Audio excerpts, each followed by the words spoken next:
السلام علیکم دوستو، کیسے ہیں آپ سب؟ میں زمینہ فیاض ایک بار پھر آپ کے ساتھ میں شروع کر رہی ہوں شدت قلب بائے مرحا راجپوت ایپیسوڈ نمبر 6۔ اور شروع کرنے سے پہلے ہمیشہ کی طرح کہوں گی کہ اگر آپ میرے چینل پر نئے ہیں یا اب تک چینل کو سبسکرائب نہیں کیا تو پلیز چینل کو سبسکرائب کر لیے، بیل آئیکن کو ضرور دبا دیں، کمنٹ کر کے ضرور بتائیں کہ ناول آپ کو کیسا لگ رہا ہے، ساتھ ہی اپنے کانٹیکٹس میں شیئر ضرور کریں۔ تو چلیے ہم اس ناول کو آگے سٹارٹ کرتے ہیں۔ یہ ایک دم سے تمہاری زبان کو بریک کیوں لگ گئی؟ اے جے نے اسے کو نکھیوں سے دیکھتے جانچتے لہجے میں دریافت کیا، مگر اینا تو اچانک سے ایسی ہو گئی جیسے کاٹو تو لہو نہیں بدن میں۔ مطلب تمہارا نام صحیح معنوں میں پھنسی تو وہ اب تھی، اور تو اور دماغ بھی برے وقت میں معاف ہوا تھا۔ ہاں، میرا نام بتاؤ، کیسے جانتی ہو تم؟ اے جے نے اپنا سوال دوبارہ سے دہرایا، لیکن اینا کا سانس تو حلق میں ہی کہیں اٹک چکا تھا۔ کیا ضرورت تھی اسے امر کا نام لینے کی؟ وہ اے جے بھی تو کہہ سکتی تھی نا۔ اینا تو چونک گئی تھی اور متذبذب کی شکار ہونے لگی، ذہن پر پورا دباؤ ڈال رکھا تھا کہ کوئی بچاؤ کا راستہ مل جائے، کوئی آئیڈیا ذہن میں آ جائے اور بات رفع دفع ہو جائے۔ ابھی وہ مزید کچھ سوچتی یا کچھ بولتی، اس سے پہلے ہی اے جے کے کمرے کے دروازے پر دستک ہوئی اور ایک ادھیڑ عمر ملازم اندر داخل ہوا۔ اے جے صاحب، آپ کو اور بی بی جی کو نیچے لاؤنج میں بڑے صاحب بلا رہے ہیں۔ ملازم نے حکم دیا اور الٹے قدموں ہی مڑ گیا۔ اف، میں پہلے ہی اتنا لیٹ ہو چکا ہوں، اب بابا کو پتہ نہیں کیا بات کرنی ہے۔ اے جے جھنجھلایا۔ چلے اب میڈم، پہلے ہی تمہاری وجہ سے میرا وقت برباد ہو گیا، جنگلی بلی نہ ہو تو کہیں کی۔ اس نے ایک نیا ہی لقب اینا کو دیا تھا۔ وہ چڑی نہیں تھی، بلکہ اس نے تو شکر ادا کیا تھا کہ وہ اپنی بات بھول گیا ہے، اس کا دھیان بھٹک گیا ہے۔ اینا اور اے جے ایک ساتھ نیچے آئے تھے، باقی سب لاؤنج میں ہی موجود تھے۔ اینا نے لاؤنج میں آتے ہی مائسا کو دیکھا تھا، جس کا چہرہ نہ جانے کس بات سے اتنا سرخ ہو رہا تھا۔ آفندی صاحب کے مزاج تھوڑے سخت اور برہم تھے، اور فی الوقت ان کے تاثرات بھی کچھ جدانہ تھے۔ شاہی اونچی کرسی پر براجمان، وہ ہاتھوں کو کرسی کے ہتھوں پر رکھے، ایک ٹانگ پر دوسری ٹانگ چڑھائے، پشت سے ٹیک لگائے، لاؤنج پر لگے فانوس کو گھورتے کچھ گہرا سوچنے میں مصروف تھے۔ ایک صوفے پر فریال بیگم اور نازلی اور دوسرے پر ہرمان اور مائسا براجمان تھے، جبکہ تیسرے اور سامنے والے درمیانی سائز کے صوفے پر اینا بیٹھی تھی۔ بابا، آپ کو سوچ رہے ہیں؟ اے جے نے ان کے کان کے قریب جھکتے سرگوشی کی تو آفندی صاحب نے فانوس سے نظریں ہٹا کر کاٹ دار خاموش نظروں سے اسے گھورا۔ نام کیا ہے تم دونوں کا؟ بغیر تاثر کے سرد نظروں سے انہوں نے مائسا اور اینا کو دیکھتے دھیمے ٹھہراؤ بھرے لہجے میں پوچھا۔ مائسا یوسف۔ پہلے مائسا بولی تھی اور آدھا نام غلط بتایا تھا، کیونکہ اصل نام بتا کر وہ سارا کھیل چوپٹ نہیں کرنا چاہتی تھی۔ مائسا کا نام سننے کے بعد آفندی صاحب نے اینا کو دیکھا، جو انہیں ہی متاثرانہ نظر سے گھور رہی تھی۔ اسے تو لگا تھا ان کے تایا جان بوڑھے ہوں گے، مگر نوجوان تایا جان نے تو ان کے ہوش ہی اڑا دیے تھے، اور رہی سہی کسر تائی جان نے پوری کر دی تھی۔ میرا نام؟ ابھی اینا بولی ہی تھی جب مائسا نے فوراً سے اس کی بات ٹوکتے کہنا شروع کیا۔ اس کا نام انیتا ہے، انیتا یوسف، پیار سے ہم سب اسے اینا کہتے ہیں۔ مائسا بات گول مٹول کر گئی تھی، بس فکر تھی تو صرف اینا کے نقوش کی، جو اس کی ماں سے مشابہہ رکھتے تھے۔ تم دونوں بہنیں ہو؟ کہاں سے آئی ہو اور یہاں کیوں آئی تھی؟ انہوں نے سوال پر سوال کیا۔ مائسا نے اینا کو آنکھوں ہی آنکھوں میں خاموش رہنے کا کہا، جبکہ اے جے اور نازلی بیزار نظر آ رہے تھے، جیسے انہیں ان سب میں کوئی دلچسپی نہ ہو۔ جی، ہم دونوں بہنیں ہیں، ہم پاکستان سے آئے ہیں۔ دراصل ہمارا آپ کی تقریب میں شامل ہونے کا کوئی ارادہ نہیں تھا، مگر میری بہن نے ضد کی کہ اسے آپ کا پیلس دیکھنا ہے۔ ہمارے پاس انٹری کارڈ نہیں تھے، مجبوراً ہمیں چھپ کر اندر آنا پڑا، صرف پیلس دیکھنے کے لیے۔ یقین کریں، ہمارا کوئی غلط ارادہ نہیں تھا، اور نہ ہی میں نے کسی کو زہر دیا ہے۔ آخری بات اس نے ہرمان کو گھورتے ہوئے بولی تھی۔ مقصد جتانا تھا جو پورا ہوا تھا۔ اگر ایسی بات ہے تو پھر تم کال میں کس سے بات کر رہی تھی، اور یہ کیوں کہہ رہی تھی کہ کام ہو چکا ہے؟ ہرمان کا بس نہ چلتا، وہ مائسا پر قتل کا الزام لگاتے کیس کر دیتا۔ دیکھا جائے تو اگر مائسا اپنی جگہ صحیح تھی تو ہرمان کے یقین میں بھی کوئی کمی نہ تھی۔ وہ کیسے نہ شک کرتا؟ اس پر کیا پتہ وہ جھوٹ بول رہی ہو، کیا پتہ وہ پاک فورس ٹیم کی ممبر ہو، کیا پتہ وہ کسی مشن کے تحت یہاں آئی ہو، اور کیا پتہ وہ براتوا کی تلاش میں ہو۔ یہ سوچ ہرمان کا شک مزید پختہ کر رہی تھی۔ سارے ثبوت اس کے خلاف تھے۔ اگر مائسا نے اسے زہر نہیں دیا اور رومیزا نے خودکشی کی تو گلاس میں زہر ڈال کر پینے کا مقصد؟ ہرمان، میں بات کر رہا ہوں بچی سے، بہتر ہے تم خاموش رہو۔ آفندی صاحب نے خوخار نظر سے اسے دیکھتے درپٹا تو قہربار ہوتا ہرمان فقط اپنی مٹھیاں اور ہونٹ بھینچ کر ہی رہ گیا۔ پاکستان سے رشیا آنے کا مقصد اسٹڈی کے سلسلے میں، جاب کے سلسلے میں وہ دونوں ایک ساتھ بولی تھی اور دونوں کا بیان مختلف تھا، جس پر تقریباً سب نے چونک کر انہیں گھورا۔ اسٹڈی کے سلسلے میں یا جاب کے سلسلے میں؟ فریال بیگم نے تیکھی نظر سے ان دونوں کو گھورا جو ایک دم سے خاموش ہو چکی تھی۔ مجھے اسٹڈی کرنی تھی اور اینا کو جاب۔ مائسا ماہر تھی بات سنبھالنے میں اور اب بھی وہ بات سنبھال چکی تھی۔ ٹھیک ہے، تم دونوں اپنا ID کارڈ دکھاؤ، پھر سے فریال بیگم بولی۔ مائسا نے عین وقت اینا کو دیکھا جو اسے ہی دیکھ رہی تھی کہ اب کیا کرے یا کیا جواب دے۔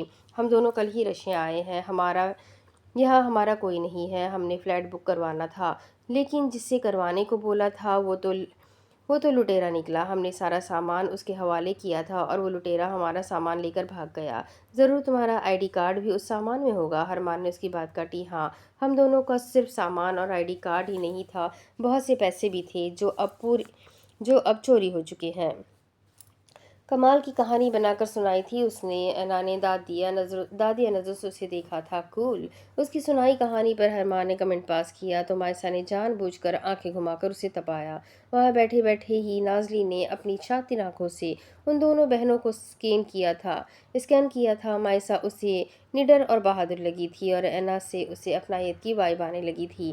اینا اسے اپنی جیسی لگی تھی، شرارتی اور لاپرواہ سی۔ وہ اینا کو دیکھ کر مسکرائی تو اینا نے بھی جواباً اس کی جانب خوشگوار مسکراہٹ اچھالی۔ نازلی خوش تھی کہ اسے ایک اور اپنی جیسی مل گئی ہے جو اس کی شرارتوں میں اس کا ساتھ دے گی اور مل کر پیلس والوں کا جینا دو بھر کرے گی۔ کچھ دنوں کے لیے تم دونوں یہاں رہو گی جب تک ہم پوری تفتیش نہیں کر لیتے، اور اگر کسی چیز کی ضرورت ہوئی تو ملازمہ کو تم لوگ کہہ سکتی ہو۔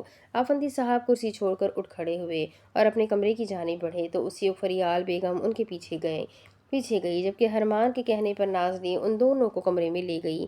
بھائی، آپ کہاں جا رہے ہیں؟ کام سے جا رہا ہوں، تم کیوں پوچھ رہے ہو؟ لیکن جا کہاں رہے ہو؟ یوکرین۔ مجھے بھی ساتھ لے جائے۔ لینا مجھ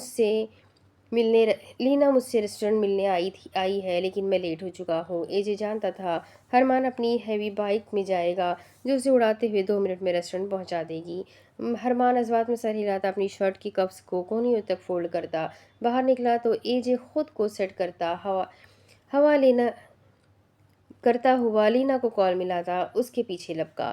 صاف خالی سڑکوں پر ہیوی بائک کو اڑاتے ہوئے وہ جلد ہی ریسٹورنٹ پہنچ چکے تھے۔ ہرمان کے پاس وقت کم تھا، اس لیے AJ کو ڈراپ کرتے اس نے فوراً سے اگنیشن میں چابی گھماتے بائک کو سٹارٹ کیا جب ایک جھٹکے سے کوئی اس کے مضبوط سینے سے آ لگا اور دونوں ہاتھوں سے اس نے ہرمان پر اپنی گرفت تیز کی جیسے کھو جانے کا ڈر ہو۔ اس اچانک افتادگی پر ہرمان کے ماتھے پر ناگواری سے بل پڑے، جبکہ AJ کا تو ہونکوں کی طرح منہ ہی کھل گیا۔ اس کی آنکھیں پوری پھیلی اور کیسے نہ پھیلتی، اس کی ہونے والی گرل فرینڈ اس کے بھائی کی باہوں میں تھی، وہ کیوں نہ حیران ہوتا۔ پوری رشیا کی لڑکیاں AJ پر مرتی تھیں، مگر وہ مرتا تھا اس مقبول سنگل لینا پر جو 2 مہینوں پہلے ہی ہرمان خانزادہ کو سوشل میڈیا پر دیکھ کر اس کی فین ہو چکی تھی۔ ریسٹورنٹ سے باہر تو وہ جانے کے لیے آئی تھی، مگر یہاں پارکنگ ایریا پر ہرمان خانزادہ کو دیکھ کر اسے رہا نہ گیا اور وہ بے صبری سے اس کے گلے آ لگی۔ بھائی، میری گرل فرینڈ ہے، دور ہٹے آپ۔ AJ کی تو رونے والی صورت بن چکی تھی، لیکن اس لڑکی کا کوئی ارادہ نہیں تھا ہرمان سے دور ہونے کا۔ AJ گرل فرینڈ تیری ہے، لیکن چپک مجھ سے کیوں رہی ہے؟ بھائی، اس لیے میں آپ کو اپنی ڈیٹ پر نہیں لے کر آتا۔ اچھی بھلی لڑکی مجھ سے سیٹ ہوتی ہے، لیکن آپ کو دیکھتے ہی وہ مجھے بھائی بنا لیتی ہے۔ AJ نے اس کے کان میں سرگوشی کی، جبکہ وہ لڑکی تو ہرمان سے دور ہو ہی نہیں رہی تھی۔ تجھے ایک لڑکی تک سیٹ نہیں کرنی آتی؟ ہٹا اسے مجھ سے دیکھ، تیری گرل فرینڈ میری عزت پر ہاتھ ڈال رہی ہے۔ وہ دونوں شروع ہو چکے تھے۔ ان کی باتیں ایسی ہی تھی کیونکہ واحد AJ تھا جس سے وہ اتنا فرینکلی بات کرتا تھا۔ لینا، دور ہٹو میرے بھائی سے، وہ شادی شدہ ہے اور جتنی خطرناک ان کی بیوی ہے، اگر اس نے دیکھ لیا تو تمہیں سرے عام گنجا کر دے گی۔ AJ نے جان بوجھ کر مائسا کا ذکر کیا تھا، ایک تو وہ جان جائے اور دوسرا کہیں وہ اس سے سیٹ نہ ہو جائے۔ لیکن اس کی اس بات پر ہرمان اسے تندھی سے گھورنا نہیں بھولا تھا۔ کیا مطلب؟ اس ہینڈسم بوائے کی شادی ہو گئی؟ لینا کو جھٹکا اور صدمہ لگا تو وہ ہرمان سے دور ہوئی۔ ٹاپ شرٹ، ٹائٹ جینز، کھلے بال، گلے میں باریک چین، پیروں میں پینسل ہیل اور ہونٹوں پر ہلکی لپسٹک لگائے وہ جتنی خوبصورت تھی اس سے کہیں زیادہ خوبصورت لگ رہی تھی۔ جی ہاں محترمہ، اپنی نظروں کو لگام دیں۔ ایک سیکنڈ میں وہ اپنی پہلے والی ٹون میں آیا تھا۔ کسی کو خاطر میں نہ لانا، غرور میں رہنا اور خاص طور پر یہ ظاہر کروانے کی کوشش کی گئی تھی کہ اسے اس کا گلے لگنا اچھا نہیں لگا۔ بھائی ٹھیک سے بات کرے، آپ کی ہونے والی بھابھی ہے۔ ایسے سدھر جا، تو کتنی لڑکیوں کو میری بھابھی بنائے گا؟ تو یہ سوچ اگر میں نے اسے بتا دیا کہ تیری پہلے بھی ہزاروں گرل فرینڈ ہے تو کیا عزت رہ جائے گی تیری؟ ہرمان نے تعصب سے کہا، لیکن ان کی آواز اتنی دھیمی تھی کہ انہیں بھی بمشکل سنائی دے رہی تھی۔ بھائی یہ آخری ہے، پلیز سیٹ ہو لینے دے، اے جے نے ملتجی نظروں سے اسے دیکھتے فریادی لہجے میں کہا تو ہرمان اپنی مسکراہٹ دبایا بائک کو سٹارٹ کرتا ایک سیکنڈ سے پہلے وہاں سے نکلا۔ لینا، ہمارا ڈنر۔ لینا، کہاں جا رہی ہو تم؟ لینا اسے کھا جانے والی نظروں سے دیکھتی اپنے بیگ سے چابی نکالتی گاڑی کی جانب بڑھی تو اے جے بوکھلاتا ہوا بولا، اگر میرے ساتھ ڈنر کرنا چاہتے ہو تو اگلی دفعہ اپنے بھائی کو ساتھ لانا۔ لینا گاڑی کا فرنٹ ڈور کھولتی اپنی سیٹ سنبھالتی زن سے گاڑی کو بھگا لے گئی تو پیچھے وہ بیچارہ ہاتھ مسلتا ہی رہ گیا۔ بھائی کو لانا مطلب پیچ اپ سے پہلے ہی بریک اپ، کیونکہ نہ تو ہرمان نے آنا تھا اور نہ ہی ڈنر ہونا تھا۔ یہ سب اس جنگلی بلی کی وجہ سے ہوا ہے، چھوڑوں گا نہیں میں اسے، اتنی مشکل سے لڑکی پٹائی تھی وہ بھی ہاتھ سے چلی گئی۔ دھوپ کی تمازت ماسکو یونی پر اپنے پہرے ڈالے ہوئے تھی۔ یونی تو وہ آ گئی تھی مگر سر ہوزان کے لیکچر سے پہلے وہ کلاس سے 9:11 ہو چکی تھی۔ اتنی تلاش لینے کے بعد بھی اسے ہوزان کا والیٹ نہیں ملا تھا، اس لیے اب اس کا ارادہ تھا کہ فی الحال وہ اس کا سامنا نہ کرے۔ یونی کے بیک ایریا میں درخت کے سائے کے نیچے بیٹھی وہ چھوٹے چھوٹے پودوں کو دیکھ ہی رہی تھی جو گارڈن میں کھل چکے تھے۔ ارد گرد نگاہیں دوڑانے کے بعد اس نے ہاتھ میں پہنی گھڑی پر وقت دیکھا۔ لیکچر کا وقت گزر چکا تھا۔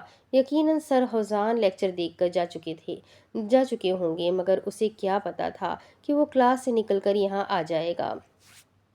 ابھی وہ اپنی سوچوں میں ہی گم تھی جب اچانک عقب سے کسی نے اسے مخاطب کیا، مس نازلی، آپ لیکچر بنک کر کے یہاں کیا کر رہی ہے؟ آواز ہوزان سر کی تھی، بھاری بارہ پر مغرور آواز صرف اس کی ہی ہو سکتی تھی۔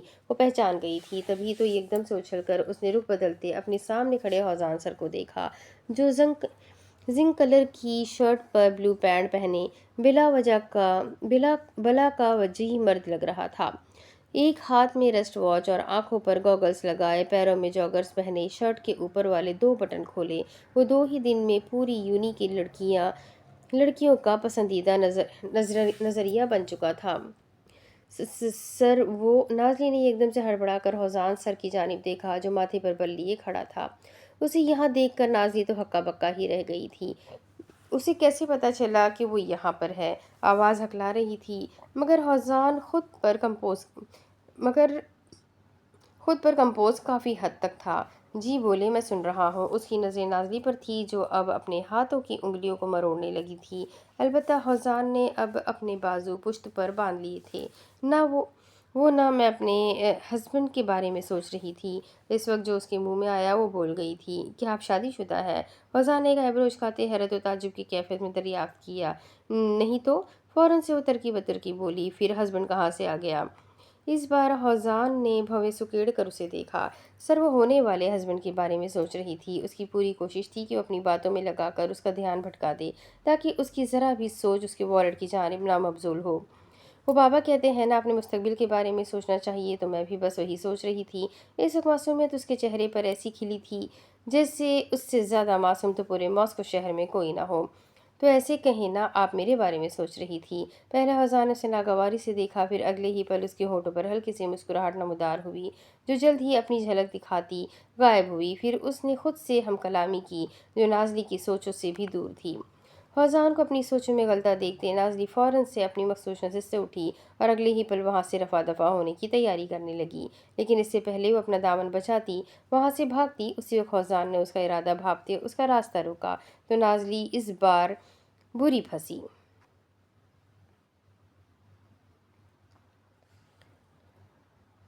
تم لوگوں کے ہوتے ہوئے یہ سب ہو گیا؟ میری ساری ہیروئن کوئی آ کر ضائع کر گیا اور تم لوگوں کو خود پتہ بھی نہیں ہے۔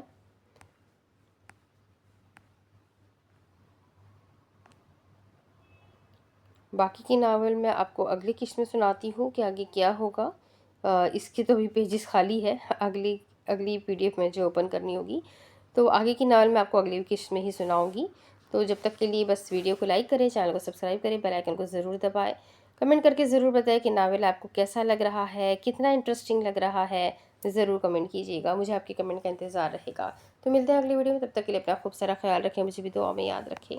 اللہ حافظ۔